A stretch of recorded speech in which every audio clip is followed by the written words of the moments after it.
இயேசு கிறிஸ்துவின் நல்ல நாமத்தினாலே உங்கள் அன்போடு வாழ்த்துகிறேன். கர்த்தருடைய கிருபையும் ஆசீர்வாதமும் நம் அனைவரோடும் தங்கியிருப்பதாக. இந்த அருமையான நாளும் நமக்கு கொடுக்கப்பட்டிருக்கிற அருமையான தலைப்பு செய்யும் பணியில் கர்த்தரை மகிமைப்படுத்துதல் என்பதாக நாம் சிந்திக்க அழைக்கப்படுகிறோம். இதற்கென்று நமக்கு கொடுக்கப்பட்டிருக்கிற அருமையான கர்த்தருடைய வார்த்தை கொலோசியர் நிருபம் 3ஆம் அதிகாரம் 24ஆம் வசனம் இவ்வாறு சொல்லுகிறது: எதை செய்தாலும் அதை மனுஷர்களுக்கென்று செய்யாமல் கர்த்தருக்கென்றே மனப்பூர்வமாய் செய்யுங்கள் என்று சொல்லி அருமையான சத்திய வசனம் நமக்கு இந்த வாரம் கொடுக்கப்பட்டிருக்கிறது. அன்பிற்குரியவர்களே, இந்த நாளிலே நாம் பார்க்கின்ற பொழுது நாம் பணி செய்கின்ற இடத்திலே ஆண்டவரை எவ்வாறு மகிமைப்படுத்துவது என்பதை குறித்து நாம் தியானிக்க அழைக்கப்படுகிறோம்.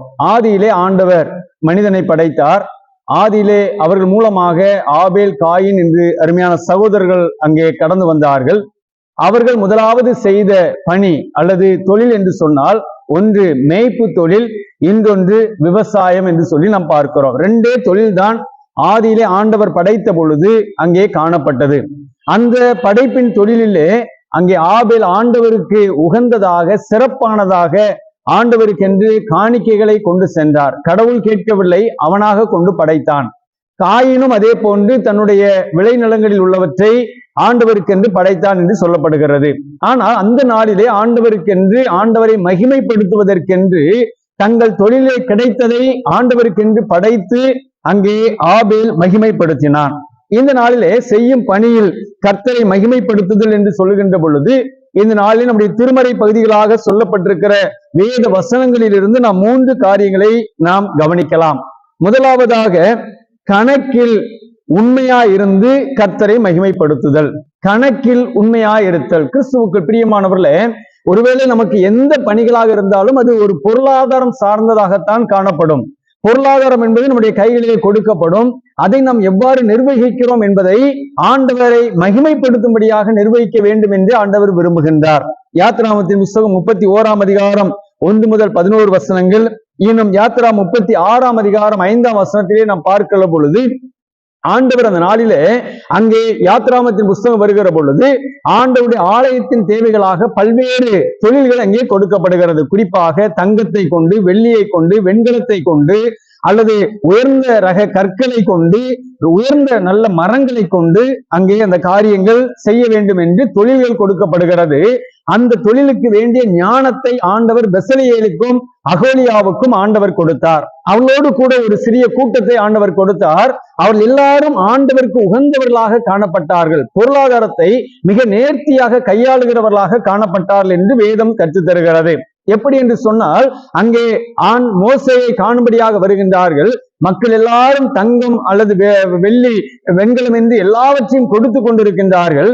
அப்பொழுது வந்து சொல்லுகிறார்கள், கர்த்தருடைய பனிமூட்டுகளுக்கு தேவையான அனைத்து வேலைகளுக்கும் தேவையான பொருள்கள் வந்துவிட்டது, இன்னும் ஜனங்கள் கொண்டு வந்து கொண்டே இருக்கிறார்கள் என்று அவர்கள் பொருளாதாரத்தை நிர்வகிப்பதிலே அவர் சொல்லுகின்றார்கள். பாருங்கள், ஒரு ஊழியத்திலே என்ன ஒரு காரியத்திற்காக தேவையோ அந்த தேவையை ஆண்டவர் சந்தித்து விட்டார், அதை எனக்கு முற்றிலும் நிறைவாக்கி தந்து விட்டார் என்பது சொல்வதுதான் கர்த்தருடைய நாமத்தை மகிமைப்படுத்துவது. மாறாக நாம எனக்கு இன்னும் வேணும், இன்னும் எனக்கு தேவை இருக்கு, ஆண்டவர் இன்னும் இதை பெற்றுன்னு சொல்றாரு, அதை சொல்றாருன்னு சொல்லி சொல்லுகிற காரியங்கள் அல்ல. ஆண்டவர் சொன்ன காரியத்தை அவர் நிச்சயமாக செய்து முடித்து மீதியான துணிக்கைகளை எடுக்க செய்வார். அதுதான் கர்த்தருடைய நாமத்தை மகிமைப்படுத்துகிற காரியம். அந்த பொருளாதாரத்தை அவர்கள் அவ்வாறாக மகிமைப்படுத்தினார்கள் என்பதை வேதம் நமக்கு இந்த நாளிலே கற்றுத் தருகிறது. கிறிஸ்துவுக்குள் பிரியமானவர்களே, கணக்கிலே நாம் உண்மையாயிருந்து ஆண்டுடைய நாமத்தை மகிமைப்படுத்துவது ஆண்டவர் நம்மிடத்திலே எதிர்பார்க்கிறார். அந்த பெசலெயேலுக்கும் அகோலியாவும் அவர்கள் கர்த்தருடைய நாமத்தினாலே அந்த பொருளாதாரத்தை, அது எவ்வளவு விலை உயர்ந்த பொருட்களாக இருந்தாலும் போதும் என்று மோசே சொல்லுகிறார். இனி கொண்டு வருவதை நிறுத்தி விடுங்கள், எல்லாம் வந்துவிட்டது என்று சொல்லி அந்த பொருளாதாரத்தை நேர்த்தியாக கையாளுகின்ற அந்த குணாதிசயம் கிறிஸ்தவர்களாகிய நாம் ஒவ்வொருவரும் கர்த்தரை மகிமைப்படுத்துவதற்கு ஆண்டவர் கொடுக்கிறார் என்பதை இந்த நாளிலே நாம் அறிந்து கொள்ள அழைக்கப்படுகிறோம். ஆகவே நம்மிடத்திலே கொடுக்கப்படுகிற, நாம் வேலை பார்க்கிற ஸ்தலத்திலே கொடுக்கப்படுகிற பொருளாதாரத்தை நிர்வகிப்பதிலே நாம் உண்மையானதை நிர்வகிக்கின்ற பொழுது கர்த்தருடைய நாமம் மகிமைப்படும். இரண்டாவது நாம் பார்க்கின்ற பொழுது கபடம் இல்லாமல் பணி செய்தல். அந்த கர்த்தருடைய நாமத்தை மகிமைப்படுத்த வேண்டுமானால் கபடம் இல்லாமல் பணி செய்ய வேண்டும் என்று வேதம் நமக்கு கற்றுத் தருகிறது. கொலோசியர் நிருபத்தை நாம் எடுத்துக் கொள்கிற பொழுது 3ஆம் அதிகாரம் 22ஆம் வசனத்திலே பார்க்கிறோம். இப்படி சொல்கிறது: எஜமான்களா இருக்கிறவர்களுக்கு எல்லா காரியத்திலேயும் கீழ்ப்படிந்து நீங்கள் மனுஷருக்கு பிரியமா இருக்க விரும்புகிறவர்களாக, பார்வைக்கு ஊழியம் செய்யாமல் தேவனுக்கு பயப்படுகிறவர்களாக கபடமில்லாத இருதயத்தோடு ஊழியம் செய்யுங்கள் என்பதை ஆண்டவர் இங்கு கற்றுத்தருகிறார். கிறிஸ்துவுக்குள் பிரியமானவர்களே, கபடம் இல்லாமல் ஊழியம் செய்வது, எந்த ஒரு தொழிலை எடுத்துக்கொண்டாலும் பணிவிடைகளை எடுத்துக்கொண்டாலும் அங்கே நாம் பல்வேறு காரியங்களை பார்க்கிற பொழுது அங்கே கபடமாக செய்கிற காரியம், பிறரை அழிக்கின்ற காரியம், பிறருடைய முன்னேற்றத்தை தடுக்கின்ற காரியம், எப்படியாகிலும் தன்னை விட ஒருவர் மேலாக வந்துவிடக் கூடாது என்று எந்த பணி செய்கிற இடத்திலும் கபடத்தோடு வெளி வேஷத்தோடு பணி செய்கிற காரியம். மேலே தனியாக பார்க்கிற பொழுது நன்றாக பேசிக் கொள்வார்கள், ஆனால் உள்ளே ஒருவருக்கொருவர் அங்கே அவர்களை கபடத்தோடு கூட பணி செய்கிற காரியம். இங்கு வேத வசனம் சொல்கிறது, நீங்கள் கபடம் இல்லாமல் தேவனுக்கு பயந்து கடவுள் பார்க்கிறார் என்பதை அறிந்து நாம் தேவனுக்காக அங்கே ஊழியம் செய்ய வேண்டும் என்று ஆண்டவர் கற்றுத் தருகிறார். நீங்கள் பார்க்கின்ற பொழுது நாம் ஒருவேளை சாத்ராக் மேஷாக் ஆபேத்நேகோவை தெரியும், அல்லது தானியேலை குறித்து நாம் தெரியும். ஆக எந்த காரியத்திலேயும் கீழ்ப்படுகிறது என்று சொல்லி ராஜாவுக்கு கீழ்ப்படியாமல் தேவனுக்கு பிரியமாயிருக்க, தேவனுடைய பார்வைக்கு ஊழியம், மனுஷனுடைய பார்வைக்கு ஊழியம் செய்யாமல் தேவனுக்கு பயப்படுகிறவர்களாக கபடற்றவர்களாய் காணப்பட வேண்டும். அதைத்தான் சாத்ராக் மேஷாக் ஆபேத்நேகோ நீங்கள் இதை பணிந்து கொள்ள வேண்டும் என்று சொன்ன பொழுது, நாங்கள் பணிந்து கொள்ள மாட்டோம், நாங்கள் ஆராதிக்கிற எங்கள் தேவன் எங்களை தப்புவிப்பார், இல்லாவிட்டாலும் பரவாயில்லை என்று சொன்ன பொழுது கர்த்தர் அந்த இடத்திலே மகிமைப்பட்டார் என்று சொல்லி பார்க்கிறோம். பணி செய்கிற இடத்திலே ஆண்டவர் மகிமைப்பட்டார். தீயிலே தூக்கி போட்டார்கள், அங்கே 4 பேராக உலாவினார்கள். அங்கே வெளியே இருந்தவர் அங்கே பார்த்து, இந்த சாத்ராக் மேஷாக் ஆபேத்நேகோவுடைய தெய்வமே உண்மையான தெய்வம் என்று சொல்லி ராஜா கண்டறிந்தார். அது மாத்திரமல்ல, அங்கே பார்க்கிற பொழுது யாரெல்லாம் அவருக்கு கபடத்தோடு கூட அவர்களை அழிக்க வேண்டும் என்று நினைத்தார்களோ அவர்கள் எல்லாரும் அழிந்து போனார்கள் என்று வேதம் சொல்லுகிறது.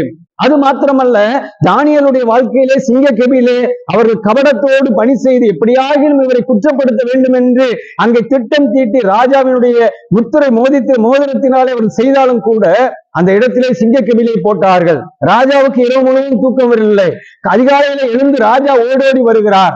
ஜீவனுள்ள தேவனுடைய குமாரனாய் ஆராதிக்கிற அருமையான தானியேலே, கர்த்தர் உன்னை தப்புவிக்க, கடவுள் உன்னை தப்புவிக்க வல்லவராய் இருந்தாரா, நீ ஆராதிக்கிற தெய்வம் உன்னை தப்புவிக்க வல்லவராய் இருந்தாரா என்று சொன்ன பொழுது உள்ளே இருந்து ஓசை வருகிறது. செத்து போயிருப்பான் என்று எண்ணுகிற இடத்திலிருந்து இப்பொழுது ஓசை வருகிறது, ஆம், நான் ஆராதிக்கிற தெய்வம் சிங்கத்தின் வாயை கட்டி போட்டார் என்று சொல்லி ஆண்டவர் அந்த இடத்தில் அற்புதம் செய்தார். தானியேலின் தெய்வமே உண்மையான தெய்வம் என்று சொல்லி யாரெல்லாம் கபடம் செய்தார்களோ அத்தனை பேரும் சிங்க கெபியிலே போடப்பட்டார்கள். அத்தனை பேருடைய எலும்புகளும் நொறுங்கி போய் அவர்கள் மரித்து போனார்கள். ஆனால் ஆண்டவர் தம்முடைய பிள்ளை நிமித்தமாக பணி செய்கிற இடத்திலே கர்த்தரை மகிமைப்படுத்துகிற மனிதனாக இந்த அருமையான தானியேல் தினமும் தான் செய்து வந்தபடியே 3 பேரை ஜெபித்ததினால் கர்த்தர் அந்த இடத்திலே அற்புதத்தை செய்தார். ஆக கபடம் இல்லாமல் பணி செய்கிற இடம், நாம் பணி செய்கிற இடத்திலே பிறரை அழித்து வாழ்வதல்ல, தேவனுக்கு பிரியமான பயப்படுகிறவர்களாக எந்த வேலையை செய்தாலும் அதை ஆண்டவர் பார்க்கிறார் என்று சொல்லி நாம் லஞ்ச லாவணியங்கள் வாங்காமல் ஆண்டவருடைய பிள்ளைகளாக வாழுகிற பொழுது ஆண்டவர் நிச்சயமாக நம்மை ஆசீர்வதிப்பதற்கு அவர் போதுமானவராக காணப்படுகிறார். 3வது நாம் பார்க்கிற பொழுது கடமை தவறாமல் பணி செய்கிற நாமத்தை கர்த்தர் மகிமைப்படுத்துகிறார். கடமை தவறாமல் பணி செய்தலை அங்கே கர்த்தர் மகிமைப்படுவதற்கு அது காரணமாக அமைகிறது. அப்ப கடமை தவறாமல் என்று சொல்லுகிற பொழுது இந்த நாளிலே நாம் பார்க்கின்றோம், அருமையான லூக்கா எழுதின சுவிசேஷம் 17ஆம் அதிகாரத்தை நாம் எடுத்துக்கொள்கின்ற பொழுது அங்கே சொல்லப்படுகிறது. 17ஆம் அதிகாரம் 10ஆம் வசனத்திலே பார்க்கிறோம், அப்படியே நீங்களும் உங்களுக்கு கட்டளையிடப்பட்ட எல்லாவற்றையும் செய்த பின்பு நாங்கள் அப்பிரயோஜனமான ஊழியக்காரர், செய்ய வேண்டிய கடமை மாத்திரம் செய்தோம் என்று சொல்லுங்கள் என்றார். பாருங்கள், கடமை மாத்திரம் சொல்லுகின்ற காரியம், செய்கின்ற காரியம். இங்க ஒரு ஊழியக்காரன் இருக்கிறான். அந்த ஊழியக்காரன் அங்கே சென்று வயலிலே உழுது வருகிறான். வயலிலே வேலை செய்து அவன் திரும்ப வருகிறான். அப்பொழுது எஜமான் வீட்டிலே உட்கார்ந்து இருக்கிறார். நீ ரொம்ப டயர்டா வந்திருக்கா, போய் சாப்பிட்டுட்டுவான்னு சொல்ல மாட்டாரு. மாறாக, எனக்கு நின்று நீ எனக்கு வேண்டிய சமையல் காரியங்களை செய்து எனக்கு நீ எல்லாவற்றையும் பரிமாறிவிட்டு போ என்று சொல்லுவார்.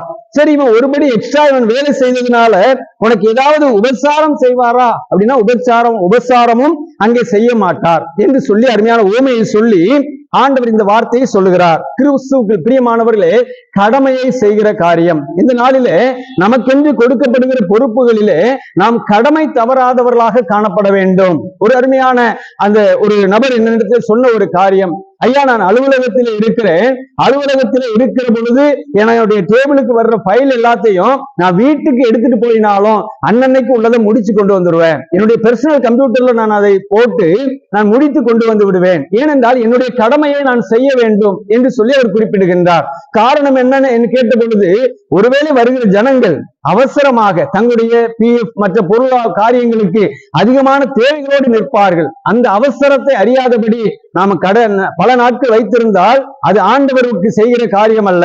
என்னுடைய பணியிலே என்னுடைய கடமையை நான் சரியாக செய்கிறேன் என்று அவர் குறிப்பிட்டார். இந்த அருமையான நாளிலே கடமையை நாம் செய்ய வேண்டும். எந்த இடத்திலும் தாழ்மையோடு எனக்கு கொடுக்கப்பட்ட கடமையை தான் நான் செய்திருக்கிறேன் என்று சொல்ல வேண்டும். கடமையை செய்யாதபடி ஏதாகிலும் நமக்கு கிடைக்கும் என்று நாம் காத்திருக்க கூடாது. நம்முடைய டேபிள்ல வர ஃபைல் அல்லது நாம செய்ய வேண்டிய காரியத்தை அன்றென்று ஆண்டவருக்கென்று நான் கடமையாக ஆண்டவர் எனக்கு செய்து கொடுத்த இந்த காரியம் என்று, எனக்கு கொடுத்த வேலை என்று உணர்ந்து, ஆண்டவர் எனக்கு கொடுத்த வியாபாரம், ஆண்டவர் எனக்கு கொடுத்த இந்த உயர்ந்த வேலை அந்தஸ்து என்பதை உணர்ந்து நாம் ஆண்டவருக்கு செய்கின்ற பொழுது ஆண்டவர் நிச்சயமாக நம்மை ஆசீர்வதிப்பார். அங்கு வேதம் சொல்லுகிற நீதிமொழிகள் 22ஆம் அதிகாரம் 29ஆம் வசனத்திலே பார்க்கிற பொழுது, தன் வேலையில் ஜாக்கிரதை உள்ளவனை கண்டால் அவன் நீசருக்கு முன்பதாக நிற்காமல் ராஜாக்களுக்கு முன்பதாக நிற்பான். பாருங்கள், ஆண்டவரை நாம் கனப்படுத்த வேண்டுமானால் ஆண்டவர் நமக்கு கொடுத்திருக்கிற எதிர்பார்ப்புகள் இல்லாதபடி, இழப்புகள் வந்தாலும் சரி, கஷ்டங்கள் வந்தாலும் சரி, எந்த விதமான சூழ்நிலைகள் வந்தாலும் சரி, நான் அப்பிரயோஜனமான ஊழியக்காரன், நான் என்னுடைய கடமையை செய்திருக்கிறேன் என்கிற உணர்வை நாம் எப்பொழுது வெளிப்படுத்துகிறவர்களாக காணப்பட வேண்டும். அதைத்தான் வேதம் சொல்லுகிறது. நீங்கள் எதை செய்தாலும் அதை மனுஷருக்கென்று செய்யாமல் கர்த்தருக்கென்று மனப்பூர்வமாய் செய்யுங்கள். நம் ஆண்டவர் எல்லாவற்றையும் பார்க்கிறார். நம்முடைய தொழிலை பார்க்கிறார், நாம் செய்கிற வேலையை பார்க்கிறார், வாங்குகிற ஊதியத்திற்கு நாம் உழைக்கிறோமா என்று பார்க்கிறார். அதை ஆண்டவருடைய நாம மகிமைக்காக செய்வோம். ஆண்டவர் நிச்சயமாய் நமக்கு ஆசீர்வதித்து பலனையும் சத்துவத்தையும் கொடுத்து உழைப்பதற்கும் பொருளாதாரத்தை ஈட்டுவதற்கும் ஆண்டவர் கிருபை தருவார். கர்த்தருடைய ஆசீர்வாதமே ஐஸ்வர்யத்தை தரும். அதனோடு அவர் வேதனையை கூட்ட மாட்டார் என்பதை உணர்ந்து அவருடைய நாமத்தை மகிமைப்படுத்துவோம். அவர் நம்மை ஆசீர்வதிப்பாராக. ஆமேன்.